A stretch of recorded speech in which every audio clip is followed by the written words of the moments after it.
సంఘాల ఆధ్వర్యంలో నిర్వహిస్తున్న ఈ కార్యక్రమానికి వచ్చేసిన అందరికీ కుమ్మెర సంఘటన మనందరికీ తెలుసు.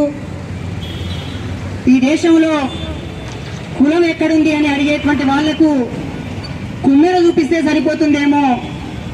అప్పుడైనా ఈ దేశంలో కులం ఉంది, ఈ దేశంలో అంటరానితనం ఉంది, ఈ దేశంలో వివక్షత ఉంది, ఈ దేశంలో కులాల పేరు మీద అసమానతలు ఉన్నాయనే విషయం అర్థమవుతుందనేటువంటి సందర్భంలోనే ఈ రోజు రాష్ట్రం అంతా కూడా కుమ్మెర సంఘటనను చాలా సీరియస్ గా తీసుకున్నాయి. మనందరికీ తెలుసు, ఎప్పుడో 30 ఏళ్ల కింద జరిగినటువంటి ఓ లక్ష్మీపేట గాని, ఓ వేంపేట గాని, చుండూరు గాని, లేదా మొన్నటికి మొన్న 45 ఏళ్ల క్రితం మన పక్కన జరిగినటువంటి నామాల బాలస్వామి కల్వకోడు సంఘటన గాని, అంతెందుకు మొన్న జరిగినటువంటి హైదరాబాద్ సంఘటన కూడా మనకి ఈ రోజు వరుస పరంపరలో గత 5 దశాబ్దాల కాలంగా ఆనాడు ఏ కుల వివక్షత అయితే దేశంలో ఈ రాష్ట్రంలో కొనసాగిందో ఈ కుమ్మెర సంఘటనతో అది ఏమాత్రం తగ్గలేదు.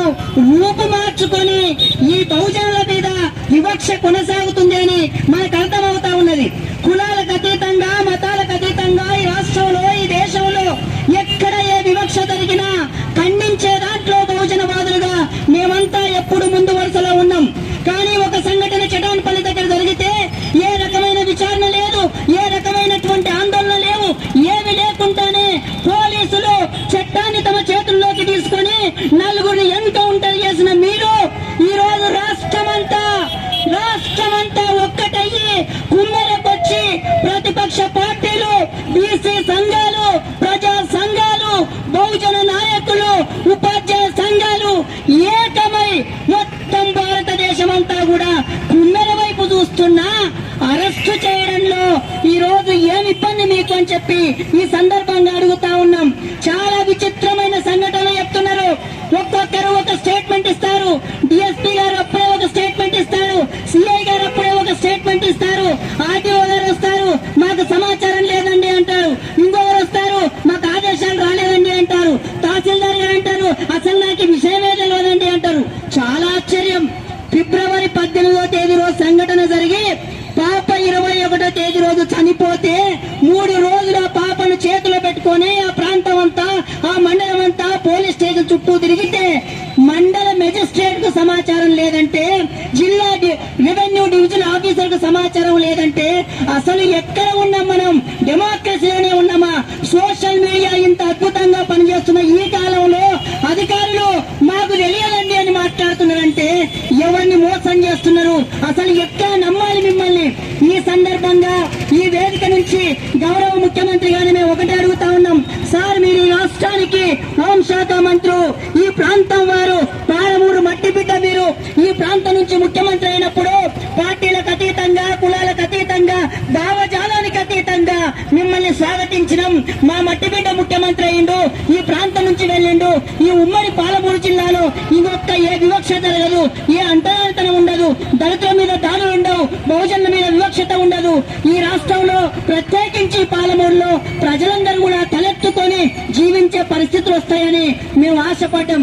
కానీ 2 ఏళ్లు తిరగక ముందే మా నమ్మకాలన్నీ ఒమ్మైపోయినాయి, మా ఆశలన్నీ నిరాశలైపోయినాయి. మా ప్రాంతం వారిని రాష్ట్రానికి అధినాయకుడిగా చేసిన ఈ వివక్ష ఆగట్లేదనేటువంటి బాధ ఈ రోజు మాకు కలుగుతా ఉన్నది.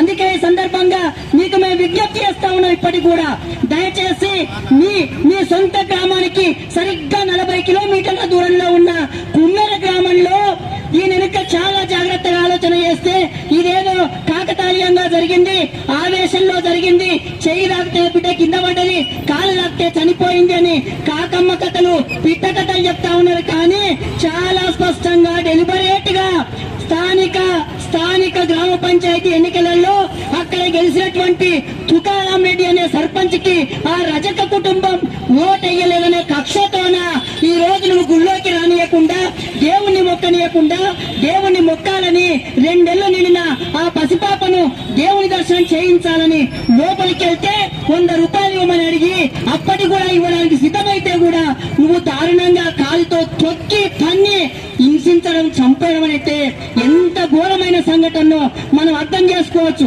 ఒక రకంగా ఇండైరెక్ట్ గా ఈ దేశంలో డెమోక్రసీ ఉంది అని, ఈ దేశంలో బాబాసాహెబ్ అంబేద్కర్ ఇచ్చిన రాజ్యాంగ పరంగా ఇచ్చినటువంటి ఓటు హక్కు ఉందని ఒకవైపు చెప్తూనే స్వచ్ఛందంగా తమకి ఇష్టమైన వ్యక్తికి ఓటు వేస్తే జీర్ణించుకోలేనటువంటి తుకారాం రెడ్డి ఆయన అనుచర వర్గం పాపను అన్యాయంగా చంపి ఈ రోజు చాలా మొత్తం యావత్ సమాజం తలదించుకునేలా ప్రవర్తించినటువంటి మిమ్మల్ని శ్రీనివాసరెడ్డితో సహా 8 మందిని కఠినంగా శిక్షించాలి.